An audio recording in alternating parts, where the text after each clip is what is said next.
Have you ever gotten injured, maybe broken your arm or something, and then had to go to school the next day? The day before you were fine, and now all of a sudden you've got a cast or maybe some crutches or something. Something so visibly obvious that it surprises everyone. Think about what it was like to walk into the room and for people to see it for the first time. The first time it happens, you were probably engaged in that conversation and you went through the full emotional arc where your friend or teacher were shocked at first, but then they got the information they wanted and started to get used to the new state that you're in. Probably also the second or third times that conversation happened. But today, everyone you meet is going to ask about it, unless they heard from someone else, and even then they'll probably say something. You're going to have this conversation 10 times, 15 times, 25 times, in some form before the day is over. Toward the end of the day, you're probably walking into your last class, seeing the expressions on people's faces changing, and you're tired of explaining yourself. I remember walking into a room and realizing someone was about to ask, and before they could even start, just emotionlessly rattling off, yes, I got hurt, XYZ happened, I've got this for 2 weeks, then I can take it off, no, it doesn't hurt right now, it just feels pretty numb, to hurry things along. It's not that the way they felt wasn't valid or anything, they responded the same way the first or second people did that asked you the same thing. But now that you've had the conversation that many times, you're tired of it. You want to get to where you can just move on and be a part of a new conversation, where you can be treated the same way that you were before. Here's another situation to think about. When I was most active in the Smash scene, I knew Axe, the best melee Pikachu to ever live. Being the best on his character, not only that, but the only representative of his mid-tier character at anywhere near that level of skill, he had a lot of fans, and rightfully so. Very cool playstyle, humble, carefully spoken man, great underdog to root for. Now think for a second. If you were to give such a person a gift, what would you think to give him? Something Pikachu related, of course. It's too easy. I mean it. It's way too easy. I saw a picture of the inside of his room once. The entire wall was lined with Pikachu plushies. If your Pikachu isn't the size of a cannon Charizard, the one you gave him isn't anywhere near the largest in his collection.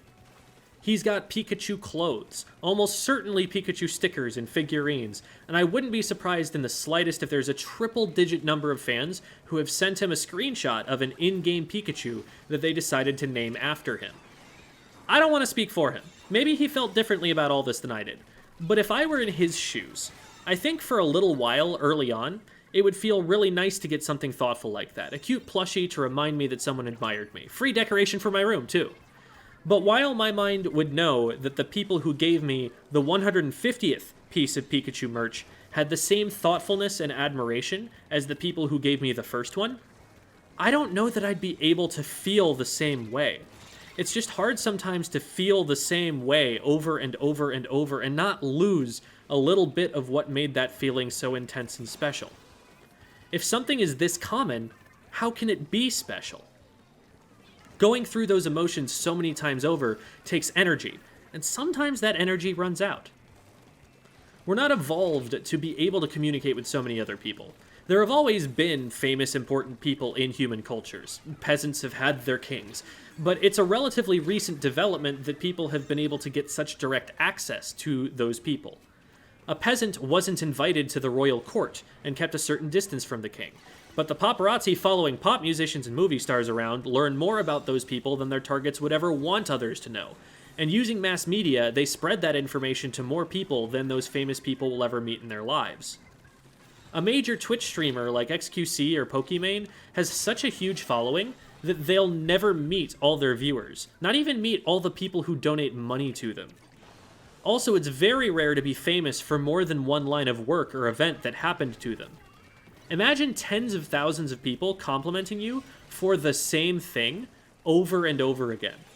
It sounds wonderful, but over time it starts to become a lot more routine. People desensitize to those compliments, especially when they don't know the people giving them.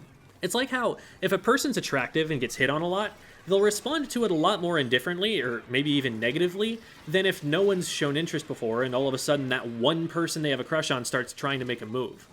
On the scale that these things happen to a streamer, a content creator, an actor, a musician, even someone who exists on a smaller scale like a well-known teacher who's been at his school for a while, it can wear their feelings out about these interactions.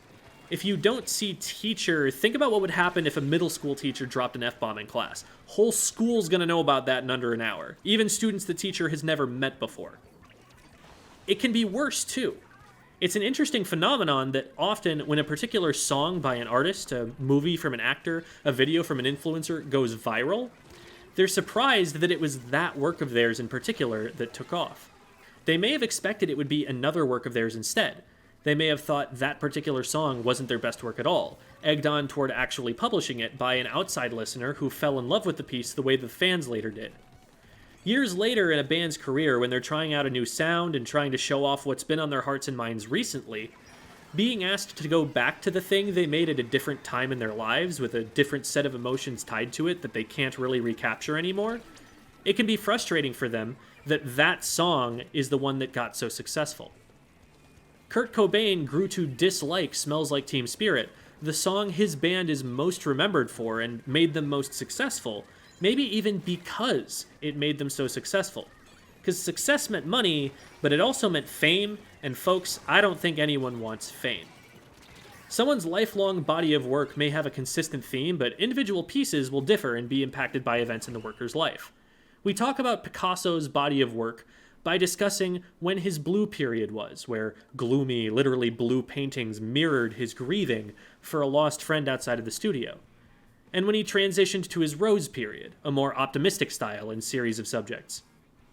Imagine someone pulling Picasso aside and saying, "Hey, these are nice and all, but could you go back to the sad ones? I liked those better." You're probably familiar with Helen Keller as someone who famously overcame deaf-blindness to learn to read, write, and become educated and advocate on behalf of people with disabilities.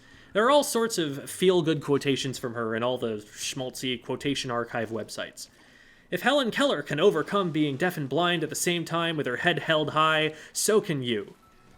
Were you aware of what she chose to actually do once she'd learned how to manage that disability? What she read in Braille books and wrote once she became literate? It's not spoken about nearly as much, but she was a high-profile political activist. She advocated for women's suffrage and access to birth control, pacifism, and Marxist economic policy.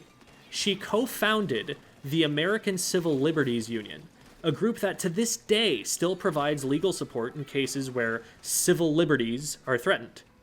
She frequently saw journalists go from praising her for learning to live with her disability so gracefully to writing hit pieces about her political ideology in very quick succession. For as much as she did, for as much even as her legacy is still with us, what she's remembered for probably isn't what she would have wanted people to focus on. Artists have often commented on this in various ways through their art itself. There's an episode of The Simpsons about it, where Bart becomes famous for a catchphrase and becomes tired of being asked to say the line, Bart! I didn't do it. Yay! When his moment in the sun ends, the episode comes to a close with Lisa expressing that she's happy Bart is her brother again, instead of a one-dimensional character with a silly catchphrase. At which point the whole cast of characters repeats their own personal catchphrases. Idly hope. People like to be liked, but they want to be liked for who they are, and not for what they did that one time. If you only know someone for a song that got played on the radio 8 years ago, and not for who they are now, you're not their friend, you're their fan. This is what Ludwig is talking about when he talks about how I'm not your friend. I will never, ever hang out with you. And I don't care about you because I don't know you. I can't. There are 13,000 people here. I can't care about all of you because I don't know any of you. When something someone does becomes famous, it also becomes marketable. And even though they usually didn't do that thing specifically with fame and money in mind, the people who are interested in that money or notoriety or whatever is perceived to be good about the person that they think they can get a piece of suddenly become very interested. For the paparazzi, there's money to be made in pictures famous people don't want taken. Tabloid newspapers wouldn't exist without this kind of manufactured drama. Personal aspects of very famous people's lives become public aspects of their lives. Romantic relationships become business decisions, and avoiding that situation becomes an exercise in secrecy. Pokimane has gone on record that even if she were dating someone, she wouldn't tell her audience. She's wise to the ugliness of public breakups when both parties are famous. The number of gross messages and harassment someone like Pokimane gets for no reason already is bad enough, but online fan communities go absolutely insane sometimes, and a former partner's fans could be a problem that she doesn't need to deal with, so nobody finds out. This isn't new either. Singin' in the Rain was commenting on tabloids back before the internet had even been theorized for military use. Oh, now look, Kathy, all that stuff about Lena and me is sheer publicity. Oh? It certainly seems more than that. From what I've read in the columns and all those articles in the fan magazine. Oh, you read the fan magazine. At a certain point, people stop even really being known for who they are as people, and just become associated with a general idea. Innuendo Studios has a great video about this phenomenon, where he explores the public persona of game designer Phil Fish, who contributed to the indie platformer Fez. I saw it in action during a moment in the Melee community's history, when we had just migrated to Facebook groups, and the culture of those groups was still forming. A meme group had formed, and it became weirdly obsessed with a woman in the community who went by Milk Tea. Milk Tea had been one of the more well-known advocates for feminist reforms in the community. Melee had always been massively male-dominated, and up until that point, nobody had spoken up about why women were being pushed away, as boldly as Milk Tea did. She was everything from derided to mockingly deified. She had very gross things said about her. She was made into a symbol of ideas that people didn't want to openly disagree with, and through targeting her, they could implicitly target those ideas without explicitly expressing the underlying ideology. Instead of a person, she was a scapegoat, a symbol for an enemy that they couldn't fight in broad daylight. In retrospect, this coincided in large part with the Gamergate movement and the rise of closely related political movements, and it became a set of tactics I've learned to spot and try to resist how I can. As a result of this, she became a target for all sorts of ugly harassment and intimidation from people multiple degrees of plausible deniability away from the instigators, but obviously connected with those instigators nonetheless. Being famous for something brave and important, even something as mundane as being a woman who plays Smash competitively and asserting your right to be there, can be dangerous. Becoming famous for that often isn't what you'd planned on happening, and wasn't your choice. Even if your work isn't inherently political, it can still be painful to be famous. Kaide, a well-known Valorant streamer, recently received a cancer diagnosis and has been undergoing treatment for it. Why do I know that? The clip channels grabbed the parts where she talked about it to her audience, and those clips are blowing up. That's what got suggested to me. Not her previous content, just the part where she talks about cancer. It's like the algorithm is putting a mic up to her and asking her to talk about how she's sick more. She's been very clear in her discussion of it that she doesn't want anyone to treat her differently because of it. She's making dismissive jokes about it, trying to lighten it, trying to get back to the way things were.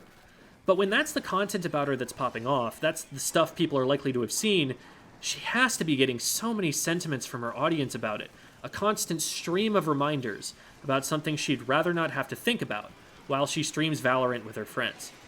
When she was voted Best Valorant Streamer at the Streamer Awards, she joked about talking to Cutie Cinderella, the event runner, and saying that the award was her, quote, make-a-wish. You can see her brow furrow when the announcement is made. She did go on to clarify that part of her reaction came from the fact that she knew that she was going to receive a lot of hate for receiving this award over somebody else that a lot of the community widely considered to deserve the award. Another part of it, though, might just be that she's considering, why did I get all those fan votes? Might it be, rather than that I'm the better streamer and that other people thought so, that other people feel sorry for me, even though I've told everybody not to treat me any differently for this? That's what fame is.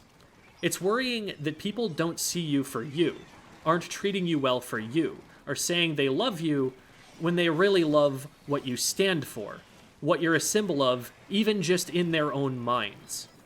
It can be dehumanizing. I wouldn't call myself famous right now. Maybe some people in the Splatoon community would, but I think their perspective is a bit narrow to suggest as much. My audience isn't anywhere near as large as even someone like Kaide or Axe or Phil Fish, people who are only known within certain gaming communities, let alone the actual mainstream celebrities I've been referencing. But I've been thinking about fame a lot, because I've been given a perspective, in this channel's growth, on how someone can go from doing something at a small scale to growing to a larger scale and the pains that come with it. I've become a lot more private about my personal life on stream. I'm slower to and less likely to respond to comments, DMs, stream chats, and the like, not just because of the volume of them increasing, but also because of the energy that it saps to address it all. I speak differently on stream than I used to. On my own personal stream, I used to be a lot more open. I used to curse a lot more. I stay kind of on brand a lot more often these days. From the perspective of someone who is at least more well known now than they've ever been before, I just want to say that even as I look at the discomfort fame causes other people, sometimes I can't help but be starstruck myself. If you were to magically put me in a room with Mr. Fred Rogers, I don't know that I'd be able to keep my admiration for his work out of my voice. I'd want to ask so many questions of Virginia Woolf or James Joyce or George Orwell about how they see the world that they'd probably get very tired of me very quickly. And those are old, dead people. Make them someone my age where I can't just treat them like a wise old sage, I'm going to feel so uncool next to them. Someone I think is pretty? Forget about it. I'm stammering all over the place. I'm getting labeled as a simp. I'm getting used as an example of a white knight, my stammering becoming a symbol of male weakness, of having insufficient misogyny in my veins to withstand the temptation to be a decent human being. Even so, nervousness and whatnot aside, I'd like to think that at least my awareness of my tendency to respond a certain way will make it easier in future for someone I admire to be around me. Here are some tips on handling that interaction that I'm probably terrible at doing myself, but who knows, maybe you'll be better at it than me. Someone like a teacher or a manager or an influencer whose job is to be in front of a lot of people, they're always on when they're in front of people. That is to say, they're always thinking pretty carefully about what they say, how they say it, how they present themselves, because they have a brand, they have an identity and norms that are expected of them from the people listening.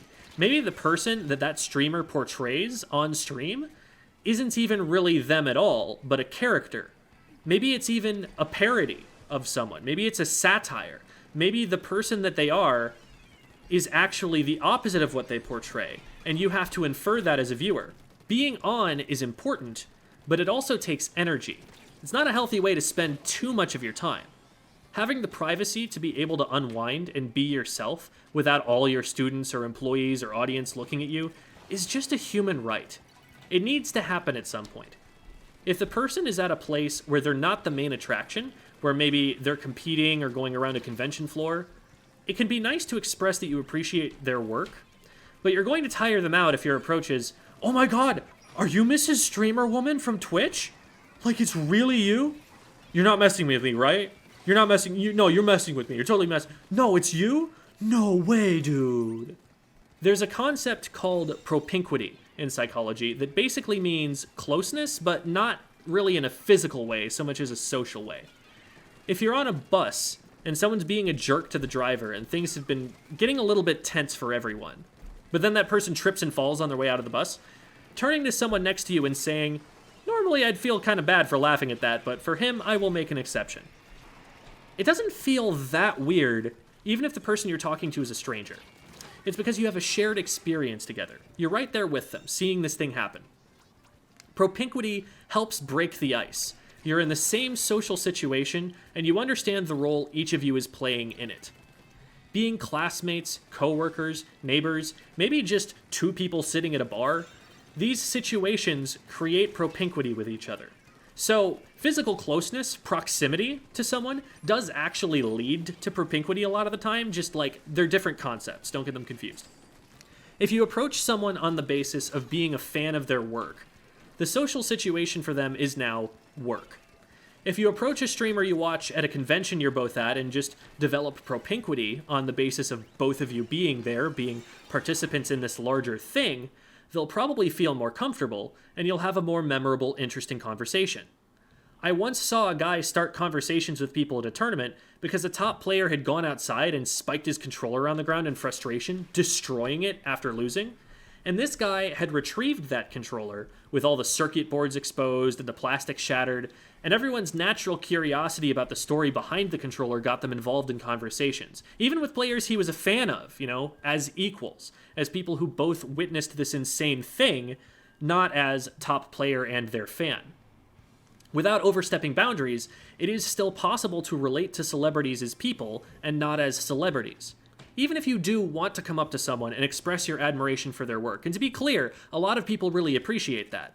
Try to give the compliment like you'd give a compliment to a friend, instead of being like, oh my god, it's Mrs. Streamer Woman from Twitch, no way, it's really her, oh my god, I'm such a big fan. I've been watching your stream ever since my dog died because it made me sad. And I wanted to find a streamer to watch, and since then I picked up your character in Valorant, and I was really bad with them, but I tried it because you're so good with it. And I also spent all my V-Bucks on your Fortnite skin. This is so cool, my friends aren't gonna believe that I met Mrs. Streamer Woman. Can we take a picture? Fiddles with camera for 2 minutes straight.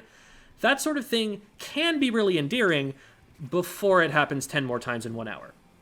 If you're asking to collab with someone who's a bigger content creator than you are, you want to make it something they can be confident in, something they know is going to be worth their time, and something that takes as little effort for them as possible.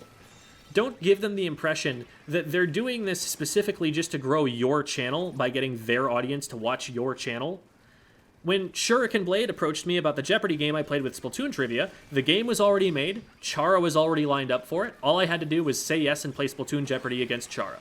The date was set, everything worked out, it was fun, and the video was fun. Link to that in the description if you missed it. Just being like, hey, so I want to play Anarchy Open with you and maybe like talk about Splatoon and the community or something on stream. When your channel has like one video on it, and that one video doesn't exactly fill me to the brim with confidence that you're going to be doing much in the way of keeping the conversation going, it doesn't feel as much like something cool is going to come out of that. Here's some really solid advice from Ludwig on that. I get an email every day about someone saying, hey, can we do an interview? I have an interview where I interview big streamers. It doesn't, and maybe I'm wrong, feel like these people are all huge Larry King fans who love the art of the interview. It just feels like the easiest, most thoughtless way to interact with a large streamer so that you get some growth from it. Maybe I'm wrong, but that is the vibe that I get. The people who have really succeeded in collabs with larger streamers have done things, and bear in mind, all streamers are lazy, that the streamers really like. Just look no further than the Dr. Disrespect Alleyway song.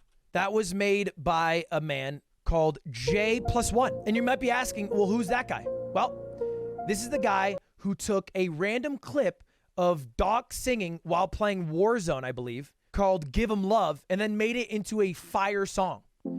Put it on Doc's subreddit. I think he actually might have donated. And then all of a sudden, Doc loves it. And when Doc wants a song, he's like, oh, I'm hitting up J+1. Ultimately, it all comes down to empathy. Don't let people become these godlike figures in your head who exist solely to symbolize the thing they're known for. That's not healthy for you, for one thing. There are famous people who do take advantage of that. But it's also not really what's healthy for the famous people either. Recognize that what famous people really want is the same as anyone else, to be seen and liked for who they are, to have friends who they admire, who also relate to them, who also admire them. But also recognize that if there's a big maturity gap, if they don't know you, if there's no propinquity, that you're probably just a fan to them, and that you should respect their boundaries about that. Remember that even if you spend a lot of time watching a streamer, or watching an actor's movies, or watching a TV host's show, that doesn't mean they spend a lot of time watching you. The hours that you spent just watching them speak were asymmetrical. A streamer might have responded to like 2 of your chat messages in that time, but even then, that's in a professional capacity. They're on while they're doing that. If they're trying to relax, it might be better to make it quick. It might even be better to just leave them alone and let them have some space. Sometimes these people are better off just being the symbol you know them for. Sometimes you won't like who they are otherwise. And sometimes, if you come across as mature, someone who has something to offer, someone who seems fun to hang out with, they might even approach you instead. Be good to each other, y'all.